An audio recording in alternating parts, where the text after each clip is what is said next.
দেশকে অস্থিতিশীল করার জন্য এত অস্ত্র ও অর্থ কোথায় পাবেন সাবেক পলাতক স্বরাষ্ট্রমন্ত্রী? তার বিরুদ্ধে ওঠা অভিযোগের সাথে ওতপ্রোতভাবে জড়িয়ে আছে বাংলাদেশের ভবিষ্যৎ। আসাদুজ্জামান খান কামালের বিরুদ্ধে ওঠা এসব অভিযোগের তদন্তও চলছে। অভ্যুত্থান পূর্ব রাজনৈতিক উত্তেজনার অবসান ঘটিয়ে বাংলাদেশে যখন একটি অন্তর্বর্তী সরকার স্থিতিশীলতা ফিরিয়ে আনার চেষ্টায় নিরলস কাজ করে চলেছে, তখন নতুন করে ষড়যন্ত্রের গন্ধ পেয়ে উঠেছে গোটা দেশ। ক্ষমতাচ্যুত আওয়ামী লীগের পলাতক নেতাদের বিরুদ্ধে এবার গৃহযুদ্ধের পরিকল্পনা এবং সরকার উৎখাতের ষড়যন্ত্রের অভিযোগ আনল পুলিশের অপরাধ তদন্ত বিভাগ। ৭৩ জনের বিরুদ্ধে রাষ্ট্রদ্রোহ মামলা দায়ের হয়েছে, যার মধ্যে প্রধান আসামি হিসেবে রয়েছেন শেখ হাসিনা।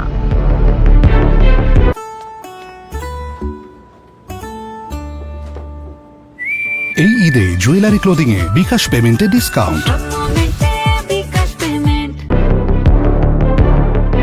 এই অভিযোগ ঘনীভূত হয়েছে দৈনিক যুগান্তরের এক অনুসন্ধানী প্রতিবেদনের সূত্র ধরে, যেখানে কলকাতার আয়োজিত এক ইফতার পার্টির আড়ালে অন্তর্বর্তী সরকার উৎখাতের বৈঠক অনুষ্ঠিত হওয়ার তথ্য উঠে আসে।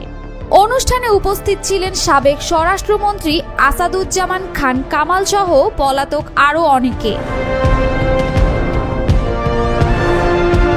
পরদিন একই স্থানে ছাত্রলীগের পলাতক নেতারাও ইফতারের নামে বৈঠকে মিলিত হন। অভিযোগ উঠেছে, দুটি অনুষ্ঠানে কামাল স্পষ্ট করে বলেন, অন্তর্বর্তী সরকারকে যে কোনো মূল্যে উৎখাত করতে হবে। কিন্তু নেটিজেনদের কাছে সবচেয়ে বিস্ময়কর তার আরও একটি বক্তব্য, যা এখন গোটা পরিস্থিতির কেন্দ্রবিন্দুতে। অস্ত্র ও অর্থের কোনো অভাব হবে না।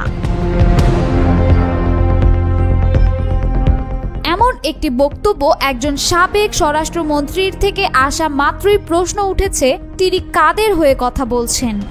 এত অস্ত্র ও অর্থ কিভাবে জোগাড় হবে? কারা সেই যোগান দেবে? এসব কি শুধুই কথার কথা, নাকি এর পেছনে রয়েছে বিদেশি উৎস, রাষ্ট্রীয় পৃষ্ঠপোষকতা? সিআইডির দাবি, এই ষড়যন্ত্রের শুরু ১৯ ডিসেম্বর ২০২৪ তারিখে জয় বাংলা ব্রিগেড নামের একটি প্ল্যাটফর্মে অনুষ্ঠিত এক জুম মিটিং থেকে, যেখানে শেখ হাসিনার নেতৃত্বে গৃহযুদ্ধের মাধ্যমে সরকার উৎখাতের রূপরেখা তৈরি হয়। অংশ নেয় দেশ বিদেশের ৫৭৭ জন, যার মধ্যে ৭৩ জনের বিরুদ্ধে মামলা হয়েছে। সিআইডি বলছে আরও ৫০৪ জনকে শনাক্তের কাজ চলছে। এদিকে যুক্তরাজ্য, কানাডা, অস্ট্রেলিয়া, দুবাই সহ বিশ্বের বিভিন্ন স্থানে পলাতক আওয়ামী লীগ ঘনিষ্ঠ নেতারা সক্রিয়ভাবে এই এজেন্ডা বাস্তবায়নে কাজ করছেন বলেও প্রতিবেদনের দাবি করা হয়েছে। কলকাতা, দিল্লি, আগরতলা ও মেঘালয়ের মাটি ব্যবহার করে চলেছে গোপন বৈঠক।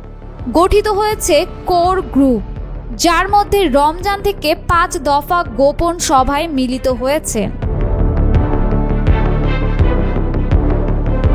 অন্যদিকে শেখ হাসিনা এই বিষয়ে এখনো কোনো আনুষ্ঠানিক প্রতিক্রিয়া দেননি। তবে মামলার বাদীপক্ষ বলছে, এ পরিকল্পনার মাস্টারমাইন্ড হিসেবে তাকেই চিহ্নিত করা হয়েছে।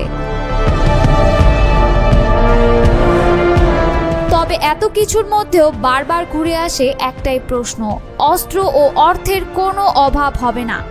এই ঘোষণা যদি সত্য হয়, তবে উৎসটা কোথায়? আর যদি মিথ্যে হয়, তবে এমন বিস্ফোরক বার্তা কার স্বার্থে ছড়ানো হলো? প্রশ্ন নেটিজেনদের।